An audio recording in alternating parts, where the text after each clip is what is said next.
Okay, what's the number one piece of advice you would give to a starting writer and or someone who is interested in starting to self-publish? Tawny, do you want to start? Can I give a bunch of advice? Yeah. Okay. Yeah. I don't know why I said no. one piece. Yeah. I think the most, it's not the most important, but have volume. That's my one piece of advice. If you're going to self-publish, especially, have more than one book. Have 2, 3, 4, 5 books. Make them a series. That's another piece of advice. Readers love connected series. That is what is selling right now. If you're interested in selling, if you're not, and you're writing artistically, and it's something you have to do, and you're not concerned about a career in this, do whatever you want to do. But I'm telling you, the advice I'm giving you is if you want to be successful, if you want to have a career at this writing, have at least 2 or 3 books done, edited before you self-publish. Hire someone fantastic to do your cover. The cover is the most important thing you can possibly do for your book. If you have bad cover art, you will not sell books, because that is the first thing readers look at when they're browsing Amazon or on their iPad, is the cover. So pay the money, pay it out. You know, there's art. I've paid $50 for a cover. I've paid no dollars for a cover. Thank you. She's good, by the way. And I've paid, this is the last cover I had, I paid $550 for it. And it was worth it. It was worth every penny, because it's brilliant. And I know that it's going to get readers. I would pay for editing, or surround yourself with good editors, people, beta readers. I would have 3, 4, 5, 6 people read your book. The worst thing ever is to put something out and to have a review, and the first thing they say is, "Oh, this is so riddled with errors." And then it makes you look bad, and it makes self-publishing look bad, and then it perpetuates the rumor that self-publishing sucks. So let's not do that. Let's put out good books. I also paid for a formatter because I'm too lazy to learn how to do it.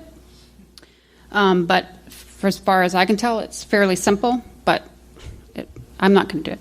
I'm going to hire someone to do it. Or not. Steena does it for me as well. No. Don't be in a rush to put something out. We all are in a hurry, and I'm the worst for it. That was my number one mistake when I self-published, was I jumped the gun and put something out, and it was not completely finished. It was like I ended it on a cliffhanger, basically, and I haven't put the second book out yet, and that was a year and a half ago. So that's bad. Don't do that. So don't be in a hurry to put something out. Make sure that it's good quality.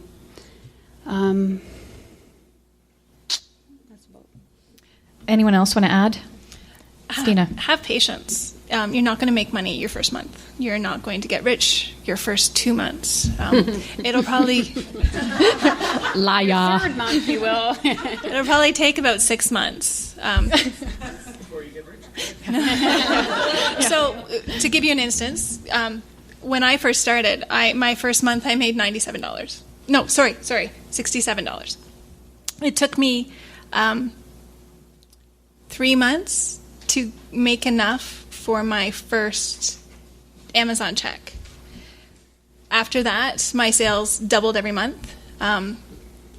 Put out a good book and trust it. Know that it's going to be a good book and be ready. Because when it is a good book and you have readers who love it, when I put out Finding Emma, so I have 9 other novels, but really Finding Emma is my heart. It's the one that's doing it for me. My first month it came out, it made $10,000.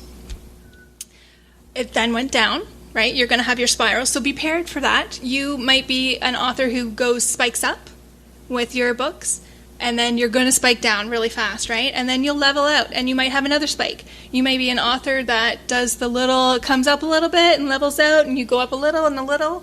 You may come down a little, right? But you're going to even out in the end. So I had a really good first month, and then I had 2 months where I still made more than I ever did my day job. No problem. But I had to be patient, right? Trust your readers. do as good as you can, do as well as you can. Good's not a good word, sorry. And then just trust that things are going to work for you. So it has for me. Amazon picked me up. My patience, trusting my book, trusting that I have the skills for it. 10 days today, I've sold over 14,000 copies of my book in 10 days. I'm going to do more this month, right? It's just going to get better. Next month, here's the patience. I know I'm going to go down, right? Like, I know it. I may make less than a third of that. That's okay. My next book, you're going to go back up again. So just be aware that it's not always a very high climb. It's not always going to be fast. It could be very slow, but you will get there. Yeah, I just want to add to that because my experience wasn't the same as Steena's, and I didn't understand why, because I have a big ego, and I had 20 books published, and I didn't understand why I'm putting this book out. Of course, it's going to sell 40,000 copies because that's what I sell with my Harlequins. No problem. And it did not happen for me. It took me over a year to make significant income. And not significant, but a living. Enough to live on. It took me a year to 14 months to actually make enough money where I was like, okay, cool. My bills are paid, mortgage, everything's great. So mine wasn't like Steena's. And there's various factors for that reason. My impatience, obviously, I put out a book that was not ready to go out. I didn't have a backup. If I had had a backup, I'd probably have a different story. Different genres. Women's fiction sells well. I had an urban fantasy. I thought that was no problem, but it didn't go that way. My best-selling book is my erotic novellas. They're like 20,000 words, 15,000 words, and they make me enough money. I make a living on novellas, 3 of them. Go figure. It just you have no idea. So it can happen fast. But usually it's a very, very slow progression. Mm-hmm. Did you want to add to that, Louise? I think I put my book up on Kindle. I got probably 20 reviews that were all great. Then I got a couple that were really nasty, caused me not to sleep at night. I had the book edited. The complaint was that it wasn't edited. And I thought, well, what the hell are you talking about? I did that, been there, done that, and had it beta read and so on. So then I decided to pull it off, to get it edited again and go through that process again. And I'm so glad I did that. The advantage of having a slow start, I've sold 200 or 300 copies of it is that I've only got 200 or 300 people to worry about, right? So when I start selling 15,000 in 10 days, those few hundred won't matter, right? Some of them really liked it, some of them didn't. That's the way the book goes. I think the other thing it's important to remember is that the different genres sell differently if you're going to go and independently publish, depending on what you're, like urban fantasy, not selling so good. Romance sells great. Kids tend not to buy ebooks. They prefer to have books in their hands. So if you're writing YA, you might consider that. But remember, too, that Amazon this last quarter sold more ebooks than they sold paperbacks. This is the first time this has happened in their history, and the business is in the midst of a revolution. Mm-hmm. I have no idea where it's going to go. How many of you have bought a CD lately? When you think about the music industry, we don't do that anymore. We go to iTunes and we download a song or two that we want. And that seems to be the path that publishing is following. If I had a crystal ball, believe me, I'd be investing money in certain places and not in others. We're in the midst of chaos and revolution out there when it comes to book publishing. So figure out what you want to do and how you want to do it, and start looking for information and then jump in. There is no right way. Don't take anything any of us are saying, so, that's the way you got to do it. Because it's not. It's about you. I took the last month off. I was burned out. I was totally fried. And you know what? I sold, I think it was 15 copies of my book. Oh, well, I would love to sell 15,000. I wouldn't be retiring, but I could maybe pay off a bill or two. But you know what? It's there forever. I've got to go and get my will updated, because once you've got books e-published, they last forever. And so you've got to start adjusting. We've all got to adjust our thinking about this process of publishing in this new modern world. And I'm just going to add to that so yes, it will be out there forever, but the great thing about it is that it's this huge experiment, and you're the scientist who gets to decide. So if you notice, something's not selling, you can, like that, change your cover, you can change your blurb, you can add some reviews. Steena's had an experience where she changed the cover, changed the title, and suddenly, bam, started selling. The other thing that's fabulous is you have immediate results. So if you're blogging or you're doing things, like Louise said, you get the numbers within seconds, And through traditional, the problem is you get quarterly statements. You don't even know for the first... You can't read them. They're the way they're made is that you can't read them. I get them recorder, and I'm like, I can't even tell how many books I've sold. Yeah. It makes absolutely no sense. I'm just like, huh. So I did a blog tour for one of my books, and I'm not a blogger either. I found it extremely painful. It zapped all of my creativity, and I saw no change in sales. Now, maybe down the road, maybe someone will buy something, but for me, it made me realize, okay, there's something I don't need to do. Or if I do it, I need to do it differently. Whereas through my e-publishers, I didn't have that information. Even though through one, I would get monthly statements, the other one's quarterly. I don't know why I'm getting sales in certain places and why I'm not. So those are some of the things that I really like about the e-publishing. So questions, yeah. So anyway, there's 15 minutes left. So we'd like to open it up for questions. Do we need to throw candy? I'm going to throw some candy.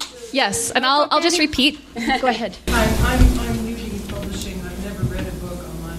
What is a beta reader? Okay, the question was, what is a beta reader? A beta reader is just... I'll just get... It's just someone who's like reading your book for you. They're not necessarily editing, but they're just reading it for like a practice reader, to see if they like the book, to see if they see plot holes, to see if they... So it's like a critique partner almost, but actually even less. No, well, it could be a friend or your mom, or because they're readers, right? And if they see a problem in your book, obviously there's a problem in your book, So if there's this big plot hole, or I didn't like the character. And if you have 5 or 6 people saying that same thing, then you maybe want to change your character. Yeah, so they're just readers. They're not editing. They're not an editor or even a critique partner, although you can have your critique partner do your beta read as well. Yes. Thank you. I'm wondering, you've been talking about the e-publishing, but I'm wondering to what extent these authors do print on demand, or if they... Because I heard a CBC program a couple of weeks ago that Chapters still has 75% of the market. So here's my 3-point question. As a self-publisher, can you sell to libraries? Will they even talk? Okay. And Chapters and books? Okay. I heard that they won't even talk. So the question is, as a self-publisher, can you sell to Chapters and libraries, get your books in libraries, things like that? Well, you can do print on demand. With Amazon, they have CreateSpace. There's Lulu, there's Lightning Source, there's different ones that you can work with, so you have an actual book that you can hold in your hand. You can take them in. There's Owl's Nest. You can take your books there. You can go to Chapters and see if they'll do it with you, if you can have some books on their shelves. Getting into a library is trickier. It's very harder to do. I do know that they have a system that they're trying to update so that they can have self-published books or ebooks in their system. I know it's just a slower process. If you're craving to have your book in those bookshelves, you might want to go traditionally published, right? That might be the route that you want to go. If you want a book that is on Amazon, because Amazon will sell your books as well. My one that I have, it does well as a POD cover, which is amazing to me. But it sells well, which is great. So there are options. You can have it. If it's the vanity that you need, the pride thing to have that book, then you can do it. It's not a stop. It wasn't the vanity. It's just reaching the people that prefer to have that. Right. Oh, absolutely. Yeah. Like we have this lovely girl here she's from Chapters, And I took my books in, my young adult books in, and put them on consignment. And she made a nice little shelf space for me, and so selling some print copies, which is awesome. Absolutely. Go to the store, bring your books in, and say, hey, I'd like to put these on a consignment. You sign a contract. I think they take 45%, 40%? I don't know. Yeah. Something like that? Yeah. So I think it's 45%. Yeah. It's awesome, right? You can have book signings there. Chapters is very open to. I used to work for Chapters for 6 years, and very open to self-published authors come in to do some book signings and sell their books. And the thing about the library, they're slow to come along, but they are coming, okay? And they're developing a system, I can't remember what it's called, where they will be having ebooks that you can borrow them through Amazon. So eventually that's all going to happen. So that's great. And the thing with libraries is I take my books to the library and donate them, because we have this lovely thing in Canada called from the Lending Commission, and an author, if you have your books in the library, they pay you $50, $75 a book if they find their book in your library. That's awesome. The government's giving you that money. That's great. So go take your books to the library, donate to the library. The other thing I would add to that is for instance, Create Space on Amazon gives you international distribution. Right, they're all over Europe and Asia. We have not talked about, but the next thing I think many of us are going to have to consider is translation. When you think about the Spanish market in the United States, right? If you can get your book up there early before a whole bunch of romance writers get their books translated into Spanish, you're going to make some real coin, I think. And so this is just in such a state of flux all the time that it's about figuring it out and jumping in. Where I live, is certainly you can borrow ebooks to CaRWA. So To CaRWA, yeah. in the library. Yeah. Amazon was not in their system, so you speak for that. But I would like to inquire about blogs. When you are blogging, are you blogging about writing, or what are you blogging about? The question is, when you're blogging, are you blogging about writing, or what are you blogging about? Because I wouldn't mind writing columns, but I don't like putting personal stuff on the internet. And I didn't even want to put my picture on there. Right. I don't like people much either, by the way. Okay. I think that's a personal decision for each of us. I chose to write about things to do with families and psychology and family dynamics and the roles played in families. The next series I'm going to do is, I'm a very practical person, and in a therapy practice I'm pretty grounded in what we can do and what we can't. And so the next series is going to be about the realities of mental illness and mental health, and how does a family cope with an adult who's got schizophrenia. That kind of thing. And so, I'll do that. It's fairly easy. I always make sure I've got some sources to back up, because the field changes all the time. So I want to make sure I'm not pushing stuff out there that's not true. But at the same time, it's going to be written at a level that we can all read. I think so much of that psych stuff comes out, I have to get the damn dictionary out, and I have a master's in the field. So it's written at a kind of an everyday reading level. It's not personal. I don't talk about my own life at all. You really don't want to know about my life. I have no life. I work, I write, I eat, I sleep, and that's sort of it. So, yeah, do what feels right for you. There is a question way at the back. Did you? Oh, and I just want to add about that. Kobo now just opened up a self-publishing, like you can publish directly through them. You used to have to go through a sort of a third party, and they would put your book up on Kobo for you, but now you can put it up directly onto Kobo. Yes? Two questions on, let's say, Kobo and Amazon, etc. Can you hit both Kobo and Amazon? Yeah. Oh, you can hit... And then self-publish and... Yeah, you can hit them all. There's Amazon, the Kindle.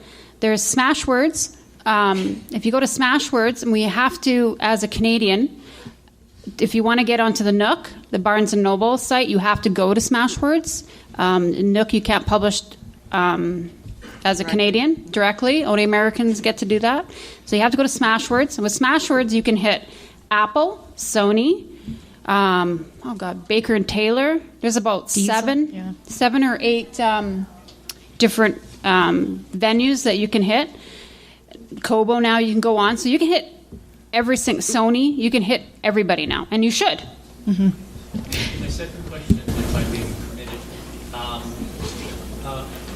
novel length or book length, does that have anything to do with which approach you might want to take? I'm just thinking there was a recent update on CaRWA Homolka, and it was done EPUB 47 pages. And I was thinking 47 pages if you put it out hard copy might be a toughie, whereas $2.97 if you're interested in CaRWA and her goings on is perhaps not a bad idea. But I mean, so does that go to that Jack fellow? He's got 250,000 word novels.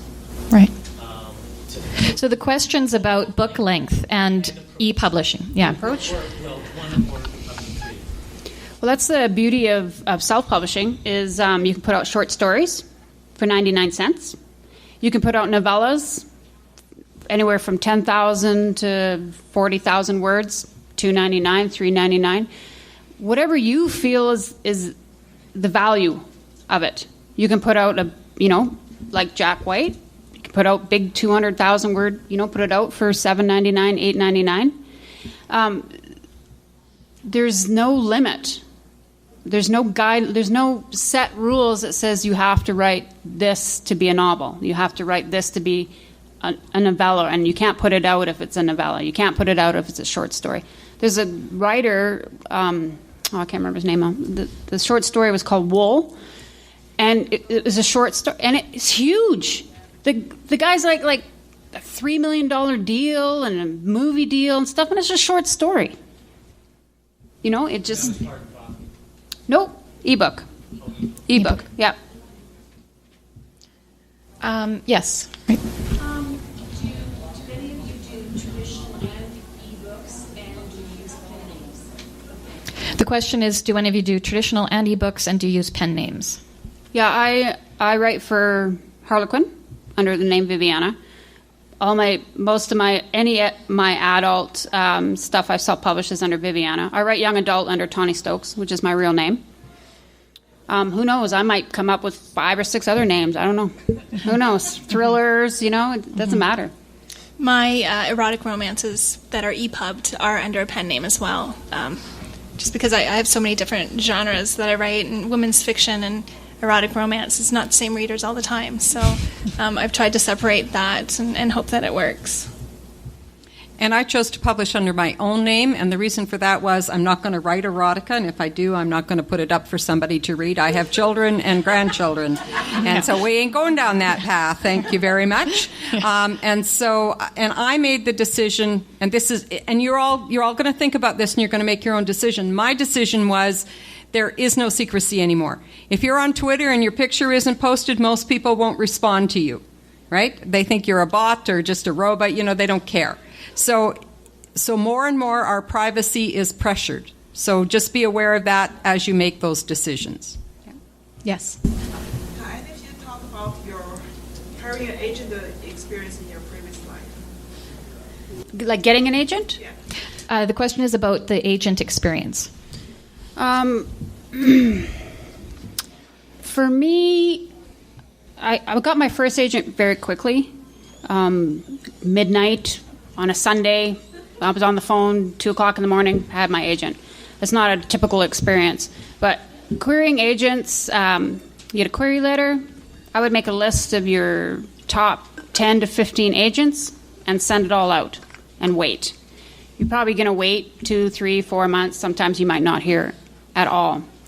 And then they'll usually ask for a partial or a full. You'll send that to them, and again, you're going to wait probably 2, 3, 4, 5 months. You could do that. The second time I did a search for an agent, it took me about a year to get my second agent. So it is a long process. But if you're looking for an agent, go to agentquery.com, and you'll find a list of all agents and what they're looking for. Okay, we're going to wrap it up. We've got people waiting for the next session. But if you have more questions, we're hosting a party tonight Pajama party. A pajama party. But if you don't have pajamas, that's okay. But put something on. Anyway, so you can come on up, and you're welcome to ask us any kind of any questions related to publishing. Anyway, thank you very much for coming. Yeah, thank you.